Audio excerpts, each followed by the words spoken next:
저희 교회 이름이 새누리 3교회입니다. 새누리 교회가 있고 새누리 2교회가 있고 새누리 3교회가 있는데요.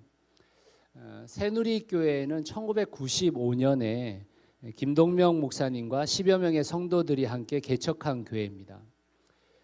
이 1995년도에 김동명 목사님 연세가 73세셨어요. 73세. 그러니까 사실 목사님이 개척을 한다라는 생각을 전혀 갖고 있지 않은 상태였습니다.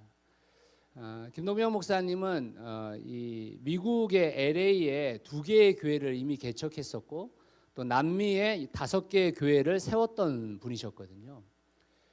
근데 이제 한국에 왜 들어왔냐면 김동명 목사님의 아내가 안희숙 사모님이십니다. 혹시 아시는 분들이 있을는지 모르겠는데 기독교 역사 속에서 한국 기독교에서 여성으로서는 일제 압제 가운데서 기독교 정신을 가지고 옥에 갇혔음에도 불구하고 끝까지 신앙을 고수한 사람들이 몇 없습니다. 그런데 그 중에 한 분이 안희숙 사모님이에요. 안희숙 사모님이 사실 해방되는 날 8월 15일에 해방이 선언되잖아요. 8월 14일에 그 원래 사형에서 그쳐지고 극적으로 다시 나오게 된 거거든요. 이제 그분이 김동명 목사님보다 나이가 많아요. 17살이나 많습니다. 그런데 나중에 미국으로 들어오셔서 김동명 목사님이 이제 재혼을 하시게 되는 거예요. 그런데 이제 그분 안희숙 사모님이 아프셨어요. 그래서 한국에 가서 요양을 하겠다고 오셔서 대전에 머문 겁니다. 그래서 김동명 목사님도 따라 들어오셔서 머무는데 이 대전에 있었던 연구원들 중에서 김동명 목사님을 미국에서 익히 알고 있는 분들이 함께 성경 공부를 좀 해달라고 부탁을 했어요. 그래서 그 성경 공부를 시작한 사람들이 5가정이 있었는데 이제 5가정이 먼저 시작했고 1년 동안 14가정이 함께 이 성경 공부를 하게 되면서 김동명 목사님한테 교회를 개척했으면 좋겠다라는 이야기를 피력하게 돼요. 그래서 교회를 개척하는 것을 처음에는 내가 무슨 교회를 개척하느냐 이렇게 이야기를 했었는데 안희숙 사모님의 책 중에 여러 책들이 있어요. 뭐 죽으면 죽으리라 뭐 이런 책도 있고 뭐 죽으면 살리라도 있고 또 죽어요 그런데 안 죽어요 뭐 이런 책도 있고 뭐 하여튼 죽음하고 관련된 책이 굉장히 많아요. 근데 이제 그분의 책을 읽어보면 안희숙 사모님이 한국으로 들어오셔서 병환 가운데 있을 때에 하나님께서 주신 음성을 들었다고 고백합니다. 그래서 네 남편 김동명 목사가 여기서 교회를 개척해라. 이 음성을 뚜렷하게 들으면서 안희숙 사모님이 김동명 목사님한테 교회를 개척하는 게 맞겠어요 이렇게 얘기해서 교회를 개척하게 되는데 그 교회를 개척할 때에 2가지 이슈에 대해서 같이 개척을 하는 사람들과 이야기를 나누게 됩니다. 그게 이제 첫 번째 무엇이냐면 교회의 목회자나 장로나 안수집사 이런 너무 많은 권한을 가지고 교회를 좌지우지하는 일이 없도록 직분제를 없애고 형제 자매로 부르자 이 얘기를 하게 된 거예요. 근데 많은 분들이 김동명 목사님이 그런 얘기를 했다고 하니까 김동명 목사님이 평생토록 그런 목회를 하셨나 보다 이렇게 생각하는데 그렇지 않아요. 사실 김동명 목사님은 한국에서도 유명한 굉장히 권위적인 목회자였습니다. 그런데도 불구하고 자신이 평생 목회하면서 그런 목회가 맞지 않다고 생각을 하시고 이런 이야기들을 꺼내게 된 거예요. 그다음에 2번째 이슈가 뭐였냐면 목사는 성경을 가르치고 설교하고 기도하는 데 전념하고 교회 운영과 교회 학교 및 여러 사역들은 성도들이 전적으로 담당하게 한다. 이것을 피력했어요. 그래서 그 2가지가 교회 개척의 선 조건이었습니다. 이런 취지에서 시작된 교회가 바로 새누리교회예요. 근데 그 새누리교회 초기 멤버들이 그 당시의 나이가 저희 교회하고 거의 비슷해요. 30, 40대들이었어요. 지금 이제 60대시니까 지금 그분들이 개척 멤버들이 아직도 개척 멤버들이 새누리교회에 있단 말이죠. 그러니까 30, 40대 다 똑같은 지금의 애기 키우고 뭐 이런 분들이었죠. 애기 2, 3 다 있고 다 그런 분들이었습니다. 근데 그런 분들이 교회 사역자 한 명을 안 두고 대표 목사 딱 한 명 있고 나머지 모든 일을 다 뭘 한 거냐면 그 성도들이 한 거예요. 심지어 지금은 새누리교회 건물이 있지만 그 건물이 원래 창조과학회 건물이었거든요. 창조과학회 건물의 지하를 대여해서 썼습니다. 그러니까 평상시에는 의자가 전혀 깔려 있지 않았어요. 그러니까 토요일마다 와서 의자 깔고 예배 세팅 만들고 음향 설치하고 주일날 다시 예배 끝나고 그 모든 거 다 처리하고 매주마다 가정에서 오픈해가지고 모일 장소가 없으니까 가정에서 오픈해가지고 가정에서 목장 모임하고 이런 일들을 계속 했던 거예요.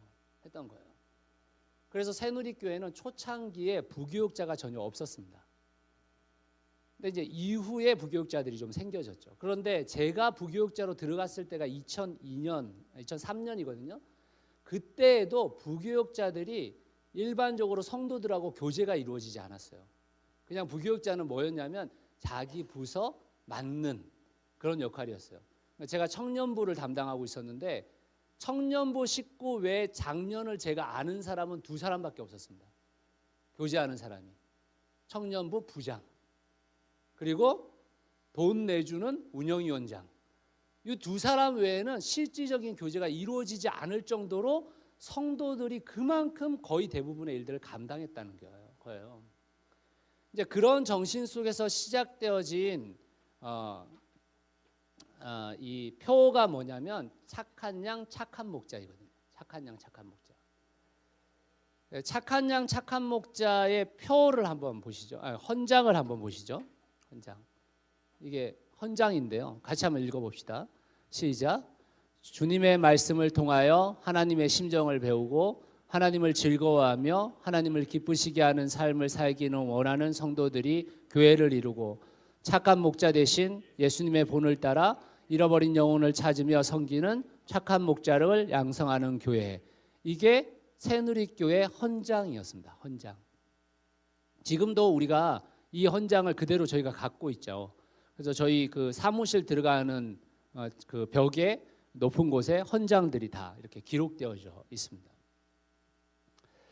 그러니까 이 착한 양 착한 목자라는 것은 다시 말하자면 하나님 앞에 우리가 착한 양이 먼저 돼야 되고 그리고 사람들에게 예수 그리스도의 본을 따라서 착한 목자가 되기까지 자라나자 이게 바로 새누리교회, 새누리연합교회들의 헌장이라고 할 수 있습니다. 그러면 어떻게 하면 착한 양 착한 목자로 살아갈 수 있는가라는 질문을 던져서 만든 교재가 새생명교재예요. 새생명교재. 그 새생명교재는 착한 목자와 착한 양과 착한 목자로 살아가기 위해서는 우리는 어떤 자세를 가져야 됩니까? 이게 주 목적이에요. 주 목적. 그래서 첫 장에서 제1부에서 이 살피고 있는 본문이 바로 누가복음 15장입니다. 그러니까 누가복음 15장을 새누리연합교회들은 어떻게 생각하고 있는 거냐면 하나님의 마음, 아버지의 마음이 가장 잘 드러난 본문이 누가복음 15장이다 이렇게 보고 있는 것입니다. 그래서 누가복음 15장을 예전에는 누가복음 15장 우리가 읽은 이 본문의 제목을 뭐라고 붙였습니까?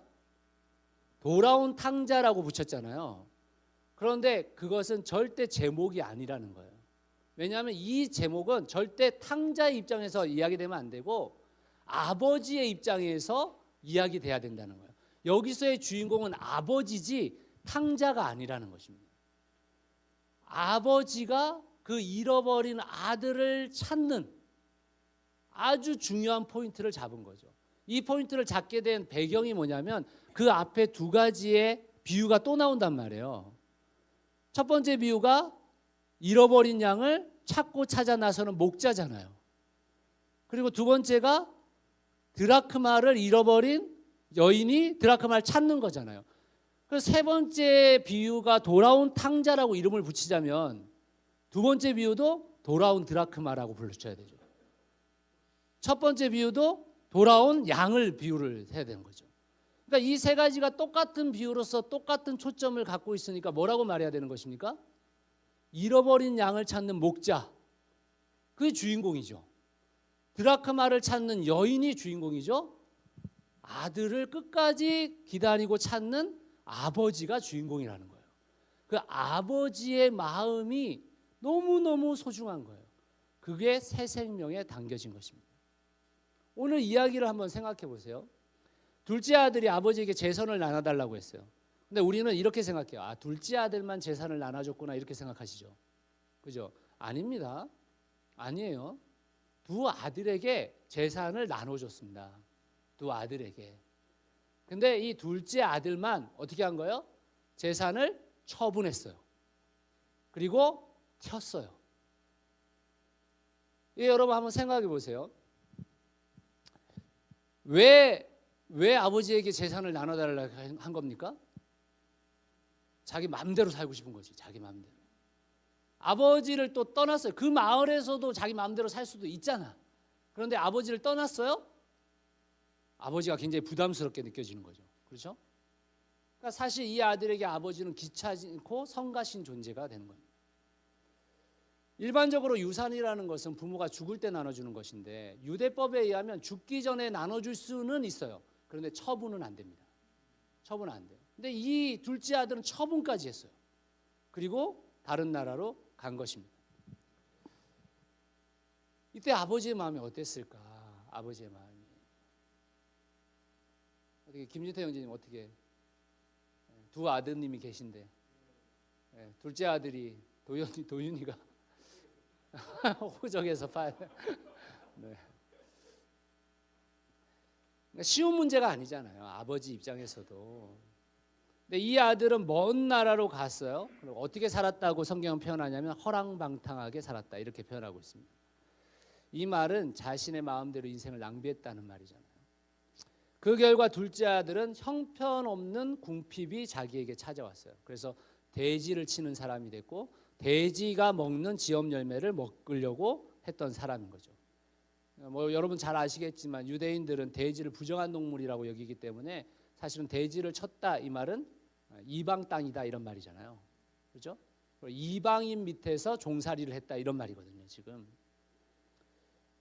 이 아들이 이렇게 비참한 지경이 되니까 어떤 생각을 했냐면 돌아갈 것을 결심해요. 돌아갈 것을. 근데 여러분 이 둘째 아들이 아버지가 자기를 맞아줄 거라고 기대했습니까? 기대하지 못했어요. 누가복음 15장 18절에 보면 이렇게 나옵니다. 같이 한번 읽어볼까요? 시작. 내가 일어나 아버지에게 돌아가서 이렇게 말씀드려야 하겠다. 아버지, 내가 하늘과 아버지 앞에 죄를 지었습니다. 나는 더 이상 아버지의 아들이라고 불릴 자격이 없으니 나를 품꾼의 하나로 삼아 주십시오.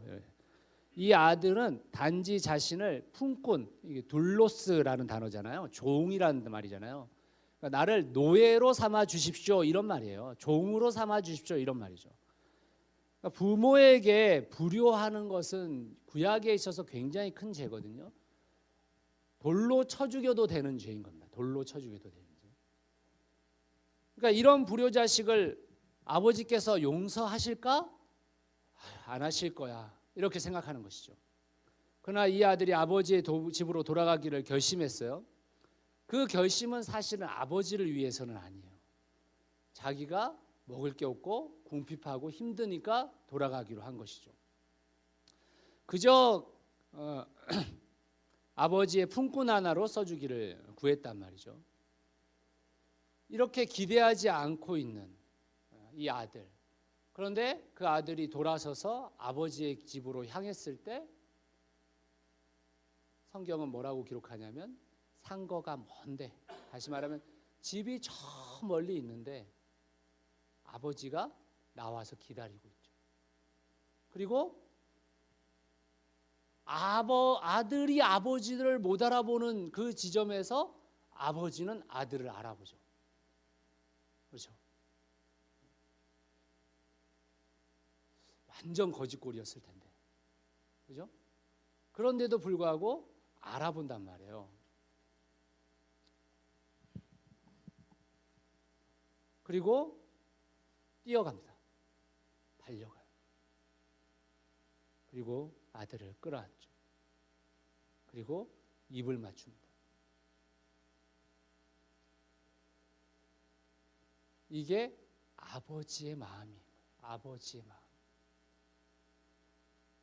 누가복음 15장 21절에서 24절에 보면요, 이렇게 돼 있어요.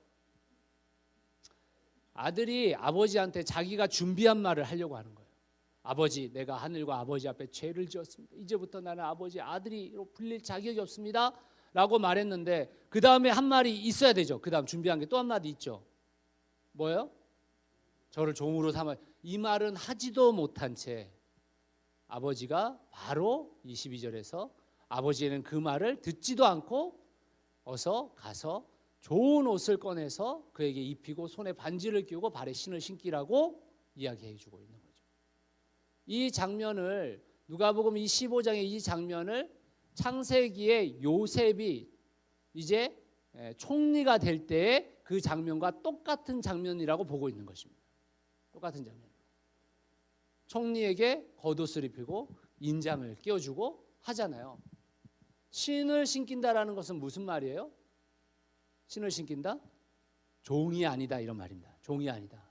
당시에 종들은 다 신을 신지 않았습니다. 그리고 반지를 끼운다라는 것은 내 아들이다, 이 말인 거죠. 내 아들이다.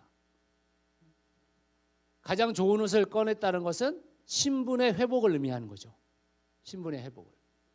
그리고 나서 뭘 합니까? 23절에 살찐 송아지를 끌어다가 잡아라, 우리가 먹고 즐기자. 동네 사람들을 불러서 잔치를 벌입니다. 왜 잔치를 벌일까요? 동네 사람들한테 돌로 쳐 죽임을 당할까 봐. 지금 온 동네 소문이 났을 거 아니에요. 지금 온 동네 그놈의 둘째 아들이 재산 팔아가지고 나갔다. 그 불효자식 오기만 해봐라, 우리가 돌로 쳐주기. 율법에 돌로 쳐주기라고 했으니까 돌로 쳐죽임을 당하는 것을 방지하고 있는 겁니다. 지금 방지하고 있는 거예요. 아버지의 뜻밖의 환영과 용서를 받았어요. 뜻밖의 환영과 용서. 아들도 전혀 예상할 수 없는.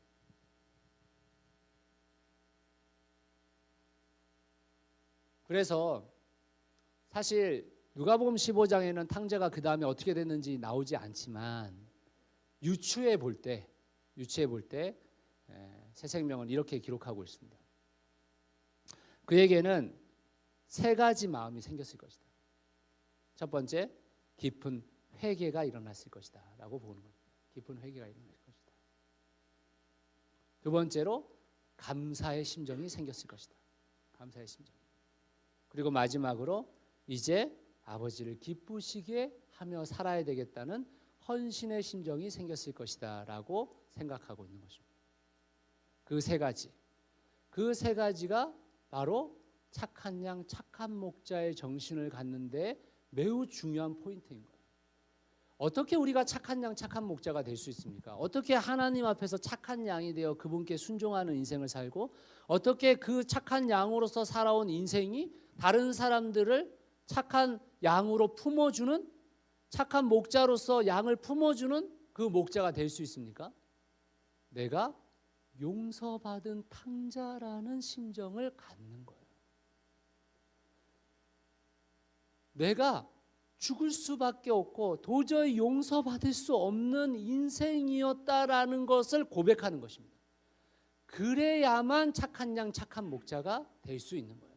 그 고백이 없고서는 우리의 심정에 용서받았다라는 그 심정이 없는 한 누구도 용서할 수 없게 되는 것이죠.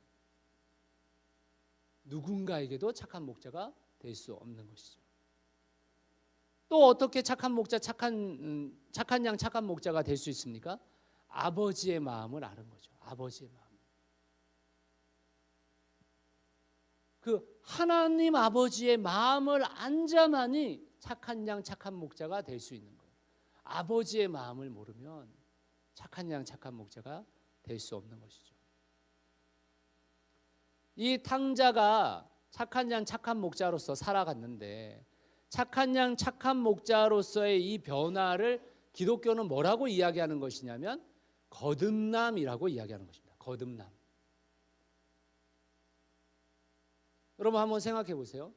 이 돌아온 탕자가 어떤 때 변화가 일어났을까요? 변화가 집을 떠나서 고생할 때 변화가 일어났습니까? 아니죠.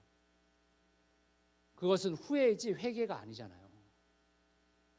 회개란 완전히 방향을 돌리는 것을 가리키는 것인데, 그러면 이 돌아온 탕자가 집으로 발걸음을 옮겨서 집에 도착했었을 때 그에게 있어서 변화가 일어났습니까? 그것도 아니겠죠. 그는 단지 종으로 돌아왔을 뿐이잖아요. 그렇다면 언제 이런 변화가 일어나는 것입니까? 탕자가 집으로 돌아와서 아버지의 크신 사랑을 체험할 때 비로소 그 변화가 일어났겠죠. 여러분, 우리의 인생을 살아가면서 같은 공동체 안에 있음에도 불구하고 아직 변화되지 못한 부분들이 있어 보이는 사람들이 있죠. 또 이 세상을 살아가면서 여러분들의 직장, 여러분들의 학교, 여러분들의 가정 어디서든지 간에 아직 하나님 앞에서 변화되지 않은 인생들이 있죠. 근데 그 사람들을 어떻게 품을 수 있는 것입니까? 우리가 그 품음을 당한 존재라는 것을 고백할 때 비로소 그 사람들을 품을 수 있게 되는 것입니다. 그리고 그 사람들의 변화는 언제 일어나는 것입니까? 우리가 착한 목자로서 그들을 품어낼 때 비로소 변화가 일어나는 것입니다. 사랑하는 성도 여러분, 하나님의 크신 사랑을 경험하면 그 심령이 변하죠. 그리고 진정한 회개가 일어나고 진정한 거듭남이 일어나는 것입니다. 새누리 공동체가 함께 표로 삼고 있는 착한 양, 착한 목자로 살아가려면 진정한 거듭남이 필요한 거예요. 여러분, 김동영 목사님 얘기를 제가 서론에 했는데, 여러분 이 정신이 교회에 정말 잘 녹아내렸겠어요? 어떻게 생각하세요, 여러분? 이 정신이 정말 좋은 정신이잖아요. 들어보니까 여러분 한번 생각해 보세요. 지금 이 시대에도요, 교회를 개척하는 교회들이 이 정도의 생각을 갖고 교회를 개척하는 교회가 드물어요. 근데 1995년이면 지금으로부터 23년, 24년 전인데 그때 그런 생각을 가지고 교회를 개척하는 성도들과 목사가 있었다? 이건 사실은 굉장히 획기적인 이야기예요. 그러면 그 획기적이고 너무 좋은 것 같은 그 정신이 지금까지 몇 년이 이어져 가지고 지금 새누리 1, 2, 3 공동체, 세종새누리, 대동새누리가 정말 하나님 안에서 착한 양, 착한 목자의 정신을 실현하고 있습니까? 라는 질문을 던졌을 때 그렇다고 대답할 수도 있고 그렇지 않다고 대답할 수도 있죠. 그렇지만 이 착한 양, 착한 목자 정신은 어떻게 해서 계속해서 흐를 수 있는 것인가를 생각해 보셔야 됩니다. 동일한 고민을 가져야 되는 거예요. 목회자나 성도나 누구든지 내 권위를 주장하는 게 아니라 종으로서 내 삶이 그들을 섬김으로 나아갈 때 우리 모두 다가 함께 하나님 안에서 종된 인생으로서 헌신된 인생으로서 용서받은 탕자의 심정을 가지고 그 아버지의 마음을 깨달아 누군가를 대할 때 비로소 이어지는 것입니다. 그게 이어지지 않으면 착한 양, 착한 목자라는 말은 그냥 표어일 뿐이에요.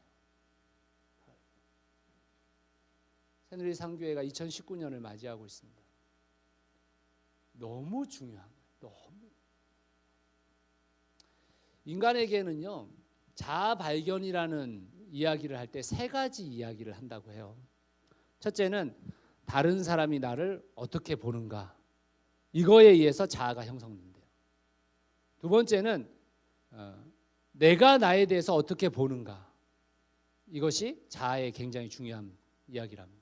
그게 보통은 일반 사회 속에서 자존감, 이런 부분들을 이야기할 때 이 두 가지의 부분들을 이야기하죠. 근데 기독교는 이 두 가지보다 훨씬 중요하게 여기는 게 무엇입니까? 하나님이 나를 어떻게 보고 계신가라는 자아감. 이것이 너무 중요한 것이거든요. 인간들이 이 자아에 대한 것 때문에 얼마나 고민을 많이 합니까? 때로는 슬퍼하고 괴로워하고, 많은 사람들이 이 자아상, 다시 말하면 외모, 뭐 교육, 열등의식, 교만, 이런 것 때문에 고통당하고 마음이 상하잖아요. 어떤 사람은 너무 인정받기를 원해서 매일마다 과연 내 남편이 나를 사랑하는가, 내 아내가 나를 사랑하는가, 이런 걸로 매번 고민하는 사람들이 있잖아요. 우리 인간의 자아상은요, 실제로 많이 찌그러져 있죠. 참된 자아를 발견하려면 뭐를 해야 되는 거냐면, 하나님이 나를 어떻게 생각하신가, 이 세 번째의 자아를 발견해야 하는 것입니다. 하나님이 나를 어떻게 생각하시는가의 이 세 번째 자아가 발견되어지는 사람들이 성경에 얼마나 많아요? 대표적인 사람들이 사마리아 여인, 이런 사람들이잖아요. 자기의 인생에서 수많은 굴곡을 경험했고, 그 안에서 수많은 어려움들이 있었지만 하나님, 예수님께서 그녀를 만나 주심으로 인해서 그녀를 하나님의 자녀로 삼아 주셨죠. 그리고 나서 그녀의 인생이 바뀌잖아요. 우리의 이 세계 기독교 역사 속에서도 그런 사람들이 얼마나 많습니까? 셜리반 선생님을 만난 헬렌 켈러, 이런 사람들이 실제로 자기의 자아감이 하나님이 나를 어떻게 생각하시는가의 자아감으로 바뀌면서 그 인생이 달라진 인생을 살았단 말이죠. 이런 것들, 이 자아상을 말할 때 새누리 공동체는 우리는 용서받은 탕자다, 이렇게 이야기하고 있는 것입니다. 그것을 새생명에서는 크리스천의 기본 자세라고도 표현하죠. 우리 군대 갔다 오신 분들 아시겠지만, 군인들이 어떤 다음 동작을 갈 때 그 동작 전에 취하는 자세가 뭐예요? 차렷 자세거든요. 차렷 자세. 여러분, 이렇게 상관이 갑자기 이렇게 나타나잖아요. 나타났을 때 그냥 이렇게 하는 게 아니에요. 같이 사람도 있으면 차렷, 경례, 이렇게 얘기하죠. 그런데 모든 방향을 전환할 때도 보세요. 우양우 할 때 열중시에서 우양우 안 시킵니다. 그죠? 차렷, 우양우, 차렷, 자양자, 이렇게 얘기하지. 그러니까 차렷이 기본 자세죠. 기본 자세. 그리스도인에게서의 기본 자세가 바로 용서받은 탕자예요. 내가 용서받았다라는, 나도 예전에 저런 탕자였구나 라는 인식을 갖고 있는 것이죠. 이런 기본 자세가 갖추어지면 모든 일에 바른 동기가 되어 하지 말라고 해도 기쁘게 우리의 일들을 감당하게 되는 것입니다. 거듭난다는 의미, 거듭남과 완전함은 서로 구분돼야 되는데, 이 거듭난다라는 것은 우리가 의에 줄이고 목마른 자가 되고 애통하는 자가 되는 것입니다. 여러분, 애통하는 자가 된다라는 것이 우리가 슬퍼서 눈물을 흘린다 이렇게 생각하시는데, 그런 말이 아닙니다. 애통한다라는 것이 무슨 말이에요, 여러분? 왜 애통하는 자가 됩니까? 하나님의 그 엄청난 사랑을 받았음에도 불구하고 내가 그것을 다 갚지 못해서 애통해 하는 거예요. 뭐 여러분들이 무슨 잘못된 일을 벌여가지고 막 벌을 받고 감옥에 갇혀서 눈물 흘리는 그거 애통함이라고 말하는 게 아니에요. 성경에서는 내가 크나큰 은혜를 받았는데 그 은혜를 하나님께 다 갚지 못하고 있는 애통함을 애통함이라고 얘기하고 있는 것이거든요.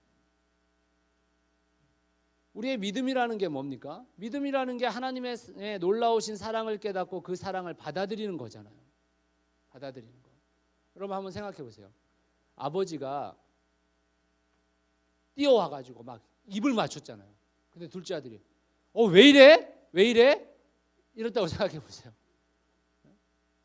그러니까 하나님이 우리에게 사랑과 은혜를 충분히 주시고 계시는데도 우리가 거부하면 아무 소용이 없는 거죠. 믿음이라는 게 뭐예요? 그 하나님의 사랑과 은혜를 받아들이는 거잖아요. 받아들이는 거. 한번 생각을 해보십시오. 맏아들은 아버지 집에서 주는 밥을 먹고 살면서도 아버지의 사랑을 몰랐어요. 오늘날 성도들이 하나님은 전지전능하신 분이시며 예수님은 마리아에게서 태어나셨고 십자가에 달려 죽으셨다는 사실은 잘 알고 있지만 하나님의 심정은 잘 모르고 살아가는 것 같아요. 하나님의 심정을 깨달아야 하는 것이죠. 성탄절이 왜 기쁜 날입니까? 거듭나지 않은 사람들이 어떻게 기뻐할 수 있어요? 그 기쁨은 오직 거듭난 용서받은 탕자만이 기뻐할 수 있는 것이죠. 어떤 분들은 크리스마스 때 교회에서 이렇게 우리들끼리 막 이렇게 잔치하고 이렇게 기뻐하고 이런 것들을 굉장히 안 좋게 생각하시는 분들도 있는 것 같아요. 성탄절에 예수님께서 우리를 위해 오셨듯이 이 땅 가운데 나아가서 그들을 위해서 봉사하고 희생하는 날이 성탄절이 돼야지 좋죠. 말은 맞습니다. 그런데 여러분, 우리끼리도 기뻐해야 되죠. 우리가 예수 그리스도의 오심으로 인해서 구원을 얻은 거 아닙니까? 그 구원을 누림을 기뻐하는 거죠. 물론 두 번째 말씀하신 것도 해야 되는 역할입니다. 그렇지만 이것은 나쁜 거고 이것은 좋은 것이다, 이렇게 말할 수는 없는 거예요. 저는 두 가지 다 필요하다고 생각해요. 우리 안에서 구원의 기쁨이 회복돼야 합니다. 저는 새누리상교의 모든 성도들이 이번 2019년 가운데 우리 안에 그 구원을 주신 하나님으로 인한 기쁨이 다시 샘솟는 한 해가 되기를 바랍니다. 그게 돼야 뭘 할 수 있는 거죠. 그게 안 되면 아무것도 못하는 것입니다. 사랑하는 새누리상교의 성도 여러분, 우리는 하나님 앞에 착한 양입니다. 우리는 하나님 앞에 착한 목자입니다. 맞습니까? 진짜 착한 양, 착한 목자로 살고 계십니까? 아멘 하셔야죠. 앞으로 살 거니까. 그죠? 네, 우리 2019년 하나님 앞에서 착한 양으로 살고 또 서로에게 착한 목자로서 서로를 보듬어 안고 품어주고 찾고 또 부족한 것이 있으면 채워주는 그런 교회가 되기를 바랍니다. 2019년에 새누리상교회가 교회 비전 세우기 조율을 시작합니다. 서로 깊이 대화하고 논의하고 세워가야 하죠. 그때 우리가 잊지 말아야 될 것이 바로 우리가 용서받은 탕자구나. 그걸 알아야 돼요. 성숙한 분이면 성숙한 분일수록 좀 엉뚱한 말들이 나와도 나도 저럴 때가 있었지, 이렇게 생각하시고 맞아, 그때는 또 그렇게 생각할 수 있어, 이렇게 우리가 받아들여야지. 저 지금 수준 낮네, 이렇게 받아들이면 안 되는 거예요. 이렇게 받아들이면 같이 하나님 안에서 조율을 이룰 수 있는 귀한 한 해가 되시기를 예수 그리스도의 이름으로 축원합니다. 같이 기도하겠습니다.